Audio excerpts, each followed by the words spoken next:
I have here is a multifunctional case for AirTags. It basically turns your AirTag into a magnetic, kind of waterproof, indestructible type device. I want you to check these things out. You can put them on surfboards, you can stick them underneath cars, things like that. Let me just show you what you get right here with these things.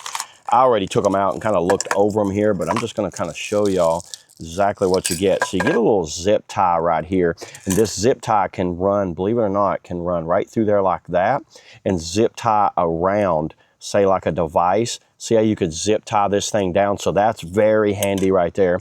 You get, this is magnetic, so it's got a magnetic back. They give you these little pill and stick magnetic backs to them. That's really neat right there. And then to open it up, you're going to have this little Allen key. So they actually give you they give you 2 Allen key. This is a 2-pack, by the way. Let me just show you what all it is.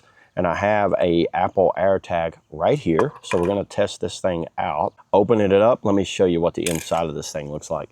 So you see there's a rubber gasket that runs right along right there. And it's a extremely tight seal on it. So you put the AirTag in there like that, close it up, and it is completely sealed up, and it turns this, there is an AirTag inside this device, and it's pretty much indestructible. You could put this around maybe a bicycle, you could stick it underneath a car, it's got a magnet on it, you can put a pill and stick little metal piece on there, and that will lock on the places wherever you want it. And the AirTag works just fine through here. So if you're like me and you know you got a lot of different types of items that you don't want to just kind of walk away or get lost, because this thing can stay submerged for pretty much forever. So yeah, there it is, everybody. That's all I got today on the multifunctional cases for AirTags. See you on the next video.